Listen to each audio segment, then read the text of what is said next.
Hello everyone, I'm bringing you a video today to show you how to do or add texture to your subs. So first of all, the example in this video is quite over the top. I'll show you the song I'm working on. It's a pretty heavy drum and bass tune, so I felt like it needed some extra fuzz in the background so that the sub was accompanying the main bass.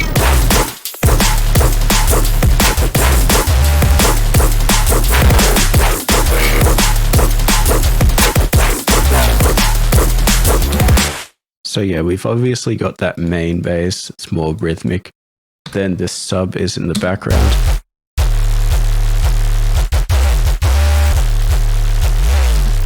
And I think it sounds pretty cool, that's why I wanted to make this video. So before I show you anything, this is just how it sounds without like the main processing. Obviously there's still a bit of fuzz on there. That's pretty much just from erosion, which, you know, any Ableton producer probably knows erosion is like the stock standard way of adding texture to subs, just basses in general. So I'll just turn everything off so I can show you what the sub patch sounds like on its own.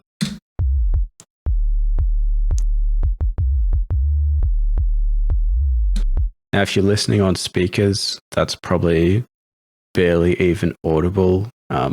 You might have a sub and you can feel it, but if you're listening on phone speakers, I doubt you even heard that at all, apart from maybe the pitch envelope on the transient. So I've just got a basic shape sine wave here, pitch envelope, blah, blah, blah, little bit of distortion. And so I add glue compressor, erosion. I'll just loop this. Bit of EQ to bring some more life to like that low mid area. That's generally the opposite of what you wanted to do. However, I am kind of undoing it later on. So I wanted to do this before the distortion. And then, because, you know, if you EQ before distortion, then the distortion will sound different. I've got a Pro Q here, just removing some of that. Actually, that wasn't even just for this actual sub. This is just to make it work better with the main bass. So let's say the sub was actually your main bass, because this has a lot of texture. It could actually be your main bass. Then you might not want to do that, at least not necessarily this early in the chain. That EQ is not doing anything. I'll delete that. And then we have the main processing here.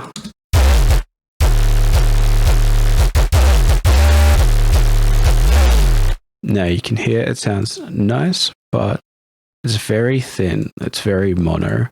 So what I did was Imager 9, and this one, you know, I could drag it down to mono, but I already know the sub is in mono. I don't need to do that. So just widening everything else. And so as I solo these, I can see on the correlation meter to the right here, as long as it's not going past 0, it should be mono compatible. At least that's my understanding. I used to go for 0.5, but then I was referencing some other people's tracks and it was just sounding too thin.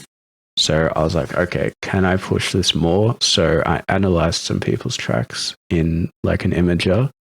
And yeah, I noticed they were generally around like just above the 0 mark. So yeah, low mids,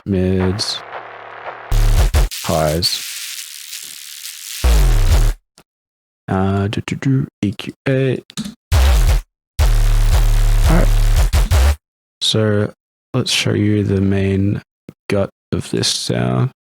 So yeah, mostly the erosion, just adding that little bit of fuzz. That kind of white noise-ish layer. Now, this isn't the whole sound, but what it's allowing me to do is use distortion and saturation and stuff later on to increase it, but not in a way that it just sounds like erosion. So what I've got on here is a disperser. So this is Multipass, by the way, kilohertz Multipass. I may be wrong, but I think you can get this for free and then just use everything in it. Unless that's their other like thing similar, Snap Heap.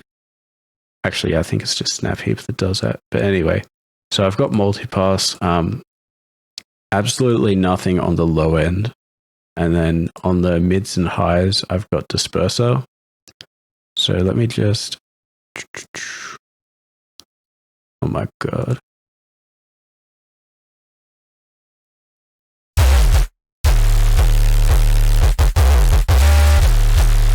So that's bringing a lot of life to the sound.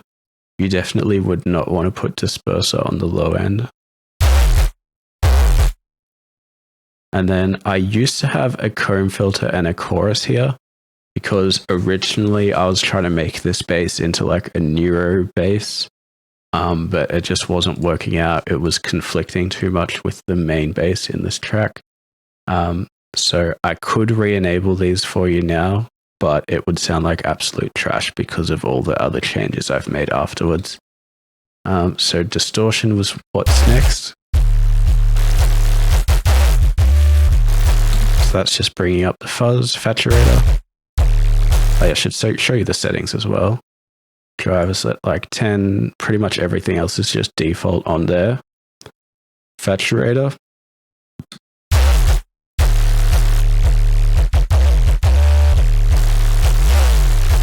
Just absolutely maxed out on the drive. Fuzz is up. Everything else is default, I think. Stereo, this is just because it was a bit too mono. It's not doing... Oh, actually, sorry. I was reducing the width a little bit because it was phasing.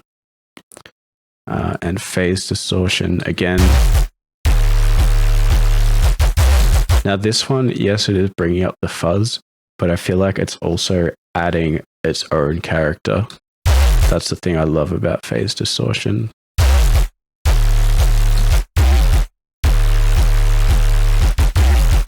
That actually sounds pretty fucking sick too.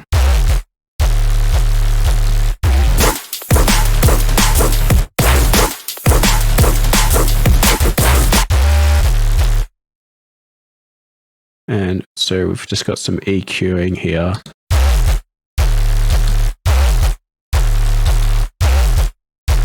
Just felt like there was some frequencies poking my ears in that range. What is that? 1 kilohertz.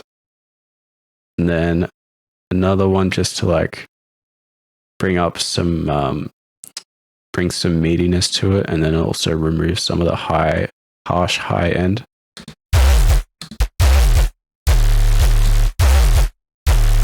Now, I think soloed, it probably sounds better without the EQ, but in context with the song, I think it sounds better with it. This is just removing low end because obviously all this distortion, yes, even though you've split it, you can still add lower frequencies back with distortion. So just right at the end there, removing the low end.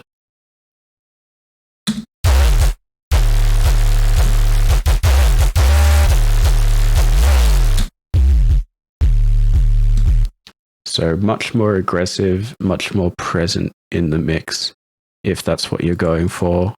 And obviously, yeah, you can tone down any of these parameters if you're making like a more chill or deeper track or something. So with Multipass out of the way, now I'm going to show you how to create something similar, not quite the same, but similar in Ableton default stock plugins. So what I've got here is my split chain. You know, you've probably seen this a million times already, just splitting the sub and the high frequencies. If you haven't seen it, just let me know. I'm happy to send the rack to you. But you can also just Google it, like Ableton 2-band split chain, something like that.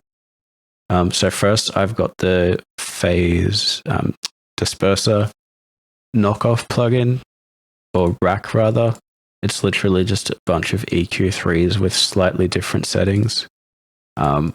I don't think the one I've created is the best, but yeah, I don't know. It's like there's a really popular one out there somewhere. I just don't know who made it. So without that,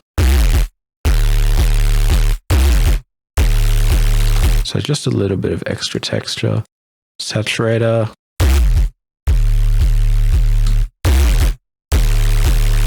basically just doing what the distortion was in Multipass. Next up is overdrive.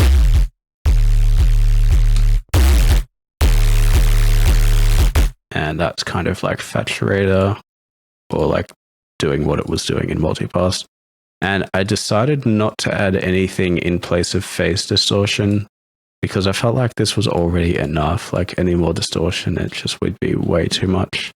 And then here, just boosting the high end a bit. And now we could probably like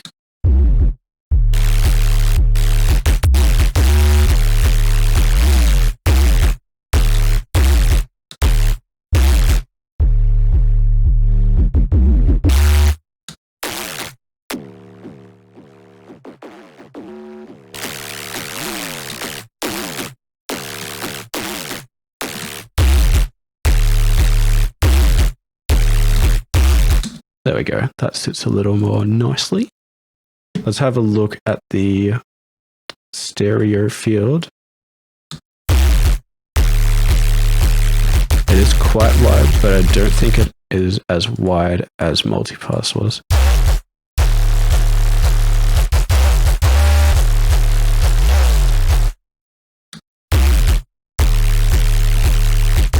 So we could add a tad more width if we want to.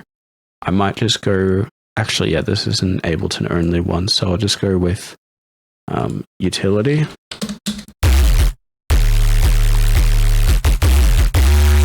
It's not doing much, actually.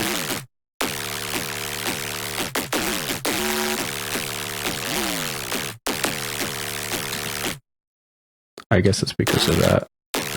Yeah, maybe it needs to be after the imager. There we go.